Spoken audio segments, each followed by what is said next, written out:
tout le monde, j'espère que vous allez bien. Donc aujourd'hui, je vous amène avec moi dans la cuisine. En fait, aujourd'hui, c'est une journée qui pleut. Il fait maussade, on dirait que j'ai pas trop envie de travailler derrière l'ordinateur ou tu sais, de faire des tâches un peu trop compliquées. Fait que je me suis dit que j'allais cuisiner et faire un peu de meal prep. Et d'ailleurs, là, aujourd'hui, on est mardi, donc on est comme environ au milieu, fin de la semaine de mon épicerie. Donc c'est le moment comme qu'il me reste plus grand chose dans le frigo, mais qu'il me reste encore des ingrédients pour faire des repas intéressants. Donc là, j'ai envie de faire du meal prep parce que ces temps-ci, on dirait quand vient le temps de manger et tout, j'ai comme vraiment pas envie de cuisiner. Donc je vais préparer quelques recettes aujourd'hui avec vous. La première chose, je vais préparer des pâtes à la saucisse italienne avec des légumes grillés. Ensuite, je vais préparer un pudding aux fraises avec des bonnes fraises du Québec. J'ai vraiment hâte de cuisiner ça. Donc, si vous avez envie de faire ça avec moi aujourd'hui, allons-y ensemble. Et surtout, n'hésitez pas à me poser des questions si vous en avez dans les commentaires en dessous. Donc, c'est parti! Donc, les principaux ingrédients que je vais utiliser en fait pour la recette de pâtes italiennes aux saucisses et à la sauce tomate, c'est bien naturellement des saucisses italiennes. Je les ai payées 4 $ en promotion cette semaine à l'épicerie. Ensuite, les tomates andées, j'ai pris celles avec les épices. Je me suis trompée, mais en fait, c'est parfait parce que c'est des épices italiennes et c'est vers ce quoi je m'en vais pour cette recette. Donc ça, c'était 99 sous à l'épicerie. Également, j'ai une courgette et un poivron. Vraiment pas coûté cher. Je crois que ça a dû coûter peut-être 50 sous, gros maximum. Le poivron, ça a coûté 75 sous, gros maximum. Un oignon, ça a coûté quelques sous également. Et la moitié d'un casseau de champignons que j'ai payé 2 $. Donc, on a 1 $ de champignons ici. Et j'ai un peu de persil du jardin. Et sinon, je vais prendre des pâtes spaghetti que j'ai payé 1,50 $ pour 1 kg. Donc là, la première chose que je vais faire, c'est que je vais enlever la saucisse des boyaux pour vraiment garder seulement la chair à saucisse. C'est une préférence personnelle, là, vous n'êtes pas obligé de faire ça. Dans le fond, on pourrait tout simplement les couper en rondelles ou les pré-cuire, les couper en rondelles également. Et là, je vais ajouter mon oignon avec la chair de saucisse qui a commencé à cuire dans la poêle. Souvent, quand je fais des plats en sauce comme ça, je m'assure toujours de passer plein de petits trucs qui traînent dans le fond du frigo. Un restant de champignons, un restant de courgettes. Puis ça permet de faire des recettes anti-gaspillage. Je trouve que c'est toujours mieux d'essayer de passer un petit restant de légumes dans une recette plutôt que de le gaspiller au fond du frigo. Je vais venir m'ajouter un petit filet d'huile. Là, maintenant que ma chair à saucisse elle a commencé à cuire, je vais comme la réduire en petits morceaux le plus possible. Je vais faire revenir les oignons en même temps. En tout cas, tout le monde, je voulais vous remercier parce que pour plusieurs parmi vous, ça fait des années que vous me suivez dans mon parcours, dans mon cheminement, dans ma vie. Puis, tu sais, des fois, je trouve que ma vie est vraiment simple et vraiment ordinaire. Tu sais, je vis ma vie simplement, frugalement. Mais tu sais, il reste que de semaine en semaine, souvent, ça se ressemble. Puis des fois, je me dis, ah, les gens vont être tannés, par exemple, de voir des vidéos de moi qui cuisine, des vidéos d'épicerie, ou tu sais, des vidéos d'astuces que moi-même j'applique dans ma vie. Mais semaine après semaine, vous êtes toujours aussi nombreuses à venir sur la chaîne. Fait que pour ça, je voulais vous dire merci. Fait que là, maintenant, la chair à saucisse, ça sent bien pas mal prête. Puis je sais pas si vous voyez tout le gras dans le fond de la poêle, mais ça, c'est excellent. C'est ce qui va donner une tonne de saveur aux pâtes. Puis aussi, c'est manger des bonnes graisses, c'est bon, là. Fait que moi, j'aime ça la laisser comme ça. Et en plus, ça va venir aider à cuire le restant des ingrédients. Fait que là, je vais enlever la chair à saucisse, la mettre de côté, puis je vais ajouter les champignons que je vais faire revenir dans la graisse des saucisses.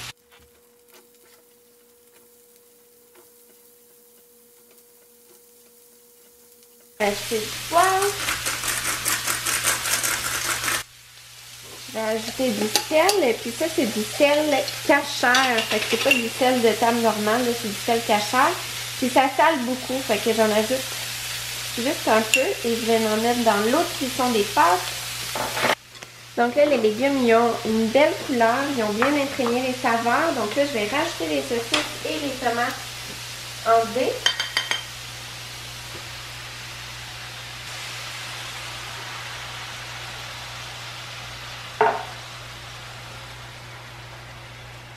Donc là, vu que les tomates ils ont déjà des épices, je vais laisser ça comme ça pour le moment pour voir le goût que ça va donner.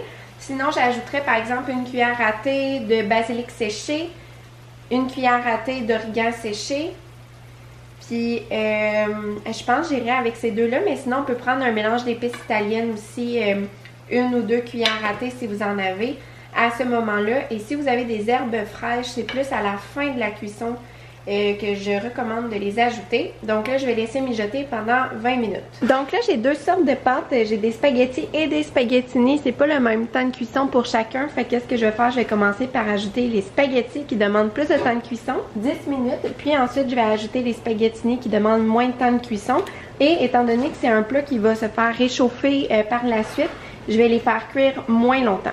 Donc là, pendant que la sauce pour les pâtes et les pâtes cuisent, je vais commencer à préparer le pudding aux fraises.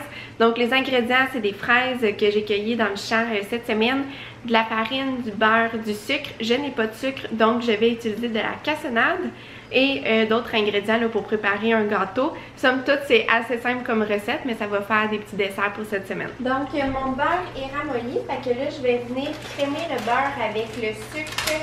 Dans le fond, j'ai pris, en fait, je m'inspire d'une recette que j'ai sur internet, fait que je vais vous la mettre dans la description sous cette vidéo, si jamais vous voulez la refaire. Puis, naturellement, ça demandait du sucre blanc, j'en ai pas, fait que je vais utiliser du sucre brun.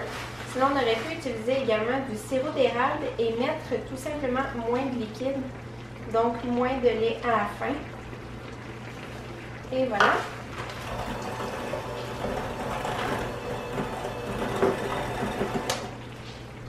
Ici, la recette ne demande pas d'œufs, mais je vais en ajouter un étant donné que, vu qu'on a nos poules, on a plein d'œufs. De toute façon, dans les recettes de gâteau, il y a toujours des œufs. Donc là, ici, j'ai ajouté ma farine avec de la poudre à pâte et du bicarbonate de soude et je vais remélanger le tout. Puis, je m'en allais oublier, mais ça va prendre un peu de lait. Puis là, vu que j'ai ajouté un œuf, puis que l'œuf, c'est un ingrédient humide, je vais ajouter un peu moins de lait que recommandé. Et moi, je dilue toujours mon lait avec de l'eau. Que je vais mélanger en ajoutant un peu le lait. Donc là, mes pâtes sont prêtes, ma sauce est prête. Donc là, je vais transvider la sauce dans les pâtes et je vais remuer pendant une petite minute et ça va être prêt.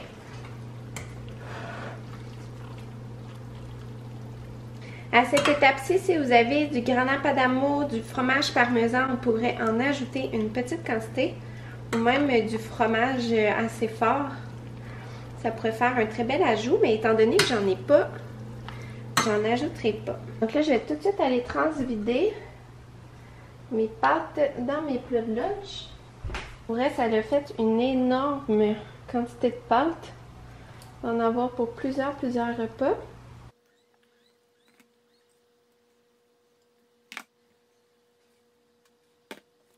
Je dois même me sortir un autre plat tellement que j'en ai. Tu sais, pour vrai, là, ça, c'est des repas qui reviennent vraiment pas cher à faire, puis ça fait énormément de portions.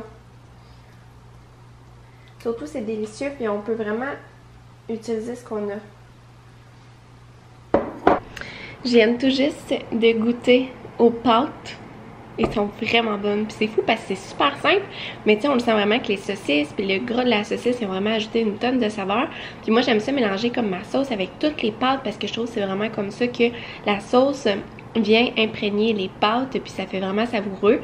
Définitivement, ajouter du parmesan, ça serait juste fou. Ou même des feuilles de basilic frais, ça pourrait être un bel ajout aussi. Fait que vraiment bon. Donc là, maintenant, ça va être l'assemblage du pudding aux fraises. Donc, au congélateur, j'avais un coulis de fraises fait maison. C'est simplement des fraises cuites dans un mini peu d'eau avec un peu de sirop d'érable que j'ai mis au congélateur et que là, j'ai fait décongeler. Donc, je vais mettre ça dans le fond. Je vais ajouter quelques-unes des fraises congelées que j'ai préparées au congélateur et je vais ajouter ma pâte à gâteau par-dessus.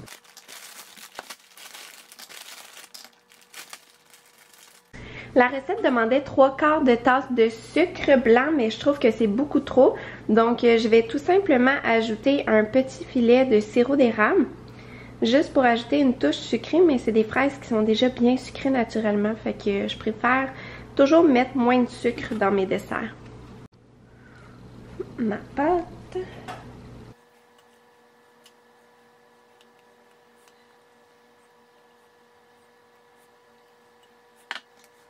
Donc ça va pouvoir aller au four à 325 pendant 45 minutes, je crois.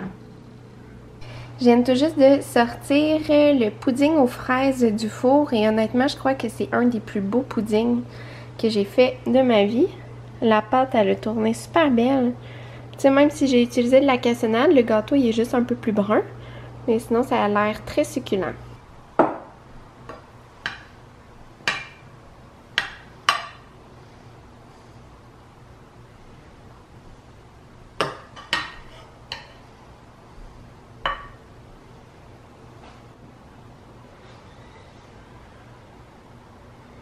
Donc, c'est maintenant le temps de goûter au pudding aux fraises.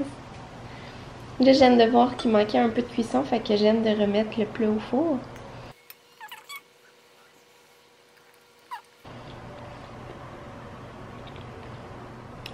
Vraiment bon.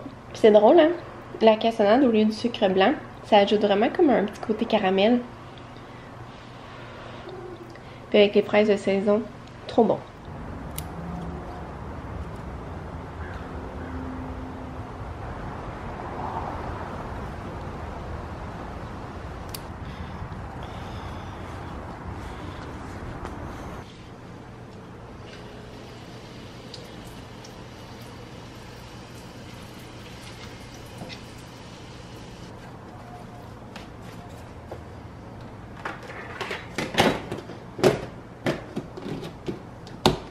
Donc, j'ai eu envie de faire une batch de thé glacé, mais une petite batch. Dans le fond, j'en ai fait la dernière fois dans mon gros pichet. J'ai fait 3 litres. J'ai documenté, en fait, sur TikTok ma recette, mais j'en ai vraiment eu trop. Fait que là, je vais en faire un peu moins, juste pour avoir un petit drink léger, sucré pour les journées chaudes qui s'en viennent. Fait que voici comment je le fais. Donc là, dans le fond, les deux thés que je vais prendre pour faire mon thé glacé, c'est du thé noir orange pécoué, super normal, super simple. Et je vais également prendre un thé d'Avidity. Donc dans le fond, moi, qu'est-ce que je fais, c'est que je prends tout le temps le thé le plus basic. Là, ça, honnêtement, je crois que ça me revient à 2 cents le sachet de thé. Vraiment pas cher. J'ai acheté ça à l'épicerie en grosse liquidation. Puis, dans le fond, je prends tout le temps un thé aromatisé pour comme jumeler pour mon thé glacé. Puis, j'utilise tout le temps qu'est-ce que j'ai sous la main. Habituellement, j'en ai, tu sais, comme saveur pêche, saveur florale, saveur, tu sais, de fruits plus. Mais là, dans le fond, j'ai tout terminé mes thés aux fruits et des trucs comme ça. Donc là, il me reste comme une collection à thématique érable. C'est vraiment pas mes préférés, mais j'avais comme acheté 3 sachets pour 5$ en liquidation chez Davidity. Fait que là, je vais le faire au pancake sucré aux notes de beurre. Mais dans le fond, là-dedans, il y a des pommes, de la papaye confite, des raisins secs. Donc, tu sais, il y a quand même des petits fruits, là. Fait que je pense que ça va ajouter une bonne petite saveur. Et sinon, l'autre ingrédient que vous allez avoir besoin, c'est soit du sirop d'érable, du sirop d'agave ou encore du miel.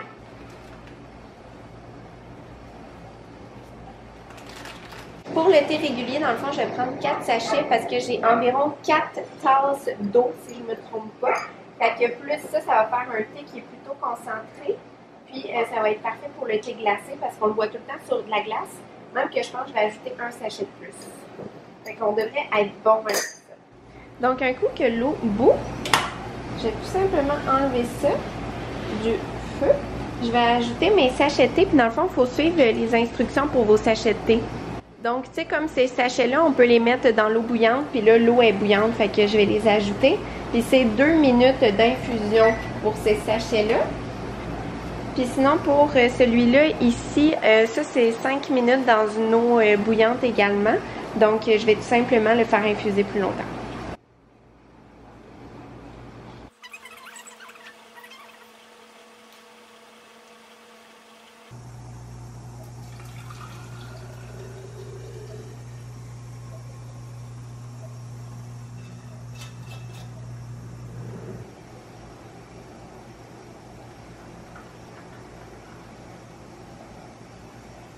Donc, je voulais vous montrer le frigo après avoir fait le meal prep pour vous montrer que mon frigo est bien plein alors que j'avais pratiquement plus grand chose.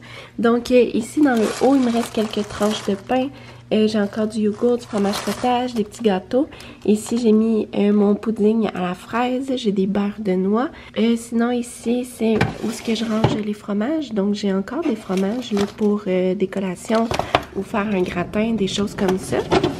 des plats de pâtes, des condiments. J'ai mis mon chouquel ici. Ici, c'est de la laitue César lavée. Encore des plats de pâtes. Derrière, on voit pas trop bien, mais j'ai encore des restants en fait de avant le meal prep. Donc un repas de couscous à manger ce midi.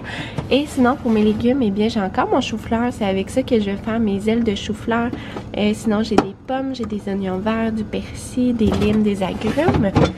Et sinon de l'autre côté, j'ai de la laitue César, des radis et des oignons et de la coriandre. Puis j'ai encore des...